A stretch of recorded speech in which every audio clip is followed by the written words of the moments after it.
Okay, so good morning. Today will be the last topic for our machine learning class, and the topic is about neural network. It's one of the most interesting, if not the most interesting, algorithm that most people use in machine learning, or sometimes you call it artificial intelligence, because the strength of neural network is that it's able to solve many difficult problems, real world problems that most of the time no exact mathematical solution exists, or some other algorithms in machine learning fails. Okay, so to a certain extent, it gives a solution that is good enough, that is the percentage of accuracy can be trusted, can be somehow said to be consistent within that percentage, maybe 80% accuracy. So it to some extent people are happy with this kind of results, especially if no such algorithms were able to come out with even close to that accuracy. Okay, so today we'll finish the topic by today, and then we will I'll give you the lab exercise after the class. Okay, so this will be our last class. So hopefully I'll be able to finish everything. So let me show my screen.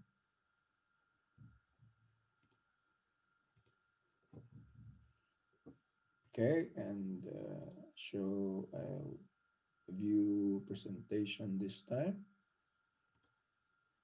Okay, so I uploaded this slides already in the Blackboard. Okay, and oh, by the way, please fill up the information, the lecture evaluation. Okay, I think they start already collecting data now, so don't be scared. Okay, just I won't know who gives that evaluation. Okay, anyway, so now this is from Tom Michel. I like the way he treated. I've been looking around for many semesters or many years. I've been gathering different informations from different information from different lecturers around the world, and I use Michel's uh,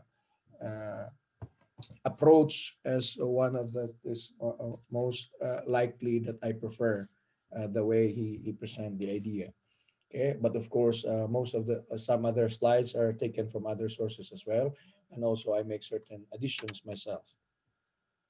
Okay, so artificial neural network. There are topics that we need to consider: threshold units, gradient descent, multi-layer networks, backpropagation, hidden layer representations. These are the keywords that we'll be using later in this today. So it is a connectionist model. That means that it is a model of a neuron or of a brain, where of how the brain works, of how the human brain works. For example, there's neuron switching time of the human brain of 0.001 seconds, and the number of neurons is 10 to the power 10. That's how many? That's a lot of zeros there. Okay, so six zeros is in a million, and then there are four more zeros, so that means 10 billion. Okay, so connections per neuron is 10 to the, so one neuron uh, or one uh,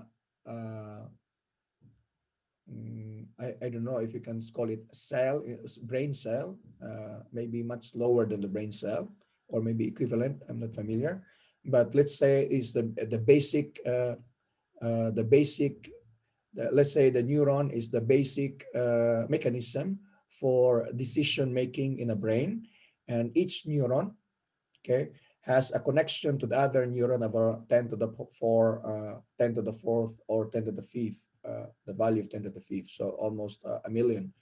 So scene recognition will be, we can recognize a scene with brain processing within zero point 0.1 of a second, less than a second. That's for the human. And then 100 interference steps doesn't seem like enough. So inference. So there are inference steps in the humans that are running at the same time, and most of them Okay, they're running in parallel. So the properties of a neural network then also have many neuron-like switching units. So this is what we can say that the idea of neural network is inspired by the human brain. Trying to copy the human brain in such a way that it will be able to achieve or mimic the same functionality as on how humans uh, make decisions from at the level of the neuron within the brain. So there are also many weighted interconnections among the units. So there are connections, interconnections from one neuron to another, and those are we are connected with a certain kind of weights. That means with a strong connection or slower connection or weaker connection, and highly parallel distributed processes. So the processes are parallel, so it's the same as the human, but then we emphasize on the tuning of weights. Overall, in the artificial neural network, it is about tuning the weights, which connection between the neurons are should be bigger or more influential, and which weight should be less influential or less weight, a lesser value, so that it doesn't influence much of the interaction within the neuron. Okay, so so the output is discrete and real valued, vector valued sometimes, and it can be it can process a noisy data, and the target function can be unknown. Okay, and human readability of result is unimportant. We don't need the neural network to be readable by the human. Okay, anyway, it is just a program where numbers compute. It is not a program that should be read by humans.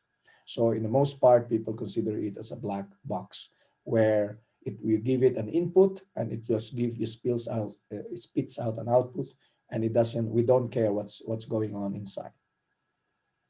So some of the examples that are being used currently by neural network are speech recognition. Well, this is very old. Yeah, we know this. Speech recognition, image classification. We know this.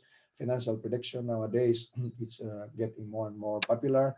Self-driving cars. Yeah, and video frames for image classification, like ULO V3, which is being used by most people. Okay, so for self-driving cars, Alvin, I think this is a very old self-driving car. But anyway, we know very well of Google driving cars and many other self-driving cars, sometimes Uber and all these other companies. Maybe Amazon has already, I think. And so this is what happens. So now you don't have a person. The person does not hold the wheel, and it doesn't dictate. It doesn't do anything. It is just he's just a passenger. So what happens is that, of course, the car is equipped with many sensors, as camera sensor, radar sensor, the proximity sensor, or some other radar, and sound sonars. Yeah, so that they will able to see what's going on the road. Okay, so for example, here this is seen by the camera, and it will be processed and seen as pixelated in this picture. I mean, processed in this picture, so that they will see how you're going to deal if the picture ahead is like this. And so taking this information and taking these information as inputs to the neural network. And so this is the neural network graphically. You have inputs and you have hidden units, and the outputs are here. The outputs are the the movement of or the decisions that you want the self-driving car to do. You do left turn, straight ahead, or sharp right turn. In between is a slight turn, yeah, straight ahead, and here slow, slight left, higher slight left, and here at the extreme is the sharp left. Same thing as the sharp right at the very right. Okay, so there are two methods. There are two common methods that neural network is modeled. So one is perceptron. Okay, the perceptron is the earliest model of neural of a neuron of the neuron, where neural network, artificial neural network is based upon. Okay, so here is like a neuron, is like the neuron of a brain. I didn't show the neuron of a brain. Hold on, I should show you that so that you can see graphically, so that you can appreciate. This one is missing. Yeah, I should I should have shown you that. Okay, so let's just look at Google. Okay, so there are many. This is the brain cells. Yeah, so this is the neuron, and then there are connections there everywhere. We have 10,000, 10 to the power 10 connections between neurons. Okay, one neuron connects to the other neurons. Okay, but the basic graphical representation is something like that, where you have I wanted a bigger one. Okay, this one, where you have this cell body, or the nucleus, where all these processes are taking, the process of computing is done. And then these are the connections. It could be the output or the input. I don't know which one is the input here. But anyway, in our case, what we are more interested in is that there is this, let's say these are inputs, okay? And there is this cell or nucleus that's try to, that there's computation, or computation is being done, and spits out information to the output. Yeah. And so that is what the model of this neuron. So this is where the cell or the neuron computation is being done, the whole thing here. And these are the external, I mean the inputs, uh, and then here are the outputs. Okay. So the same, this graphically, it's almost the same. So now, mathematically, how do we do this? So what neural network does is that with all these given inputs, x1 to xn, each of them have weights that we multiply w1, w2 up to wn. Okay, so each input you multiply it with with its corresponding weight. So x1 times, or w1 times x1, w times x2, wn times xn. Uh, and then you sum everything. Okay, so in here, in this node here, okay, there is an offset, or this is a bias, that is x sub 0 is equal to 1 all the time. And then you have a weight of w sub 0. Okay, so from w sub 0 multiplied by 1. So in this case, summation starts from I is equal to 0, where wi multiplied by xi. So in our x of 0, again, this is 1, which is the bias. And then for w, you have a corresponding w0. And then x1 corresponds to all the inputs here up to xn. Okay. So the first instance, we sum up everything. We sum up the wx, w1 times x1 plus w2 times x2, and so on up to wn times xn, plus, of course, the w0 times x of 0. And then here, we say the decision making is just about a step. If the summation is greater than 0, then you output 1. Otherwise, or less than or equal to 0, otherwise we output minus 1. So always it is just a switch from plus 1 to minus 1, okay, depending on the summation of the inputs. That's all. And then it's able to solve certain things already. Okay, so this is the simplest model of neural network. They call it perceptron, the earliest model of neural network. Okay, so now, how is this useful? Okay, it's useful especially in this kind of, it's running out of time. Okay, it's useful in terms of, for example, this kind of classification where you have x1 and your x2. So again, we saw already last time, especially in machine learning, that, okay, for example, here, these are all the negative data, and the other side are all the positive data. And we can classify them, or we can delineate, make a line to delineate or separate the negatives from the positive. So in case this is linearly separable, we say. And in this case, perceptron uh, is good enough to be able to classify these linearly separable data. However, in this case here, again, this is the case of the same thing as we had in the SVM, where we cannot draw a line, we cannot draw a single line to separate the positives from the negatives. For example, positive is here, there's another positive here. We cannot draw a line, like for example, if we separate positive from negative, then there's a negative here. So that means there should be two lines, okay? There's no single line that separates them. Okay, or maybe again we can group all the positives like that and the rest are negatives. So that means there's no single line, it's not linearly separable. Okay, so that's the problem. For perceptron, it's not able to solve this. Okay, okay, wait, let me. Okay, so for this kind of classification, perceptron is able to solve it because it is linearly separable, but this kind of data, perceptron cannot classify successfully. So for example, the OR, we know what's an OR, we are very familiar with that, the OR classification. So that means given X and X1 input and X2 input, if one of them is positive, the result is positive. So everything here is positive, okay? And then if one of them is negative, that means if both of them are negative, the classification will also be negative. Of course, it can be here.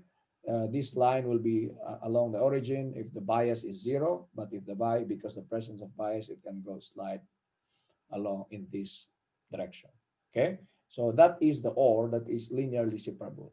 For the AND, okay, again the AND is that it will be only positive if both of them are positive. Okay, if both inputs x1 and x2 are positives.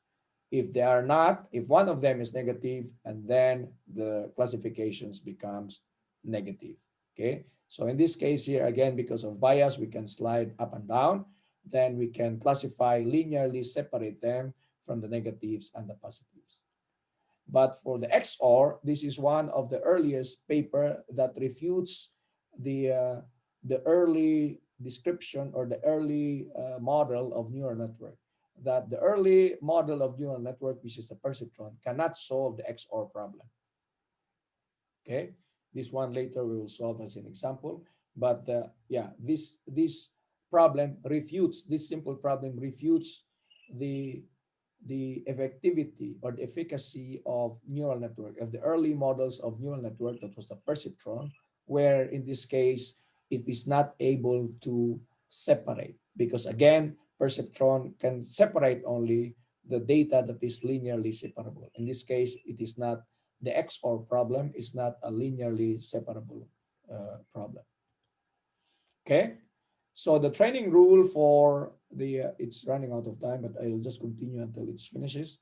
So the training rule for perceptron is, again, we update W. Okay, the same thing as what we did for everything else. It will be looking for the weights. Okay, the weights where we can classify, we can come out with a better classification. So that means that in this case here, okay, the weights are in this case this one, okay, weight 1, weight 2, and so on. Okay, we can initialize them at small values, okay, randomly. That's the beauty about numerical methods, or here that we are looking for numerical solutions to things, is that we can initialize values of certain things. Then we iterate to compute what could be the optimal value of the weights.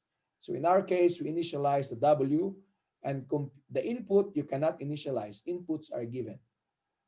Okay, output are the computation based on this. Okay, so for example, if you have an XOR, or maybe just say OR, so that it's simpler. So X1 and X2, for example, You have two inputs, x1 and x2, and then we remove this one. Okay. And the output will be, okay, so you have 1, 1, and 0, 0. Okay, 1, 0, 1, 0. These are all the combinations.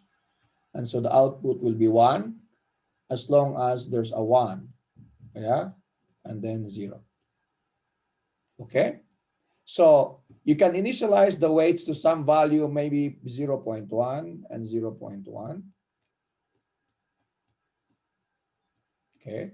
What is the result? For example, if we use the first data, this one, so it will be, what is this value now? Let's just compute just for the sake of discussion. So you also put 0.1 here. Okay. So that means that you have this summation will be weight 0.1 times 1, which is your x0, this one, plus 0.1, which is your weight 1 times x1.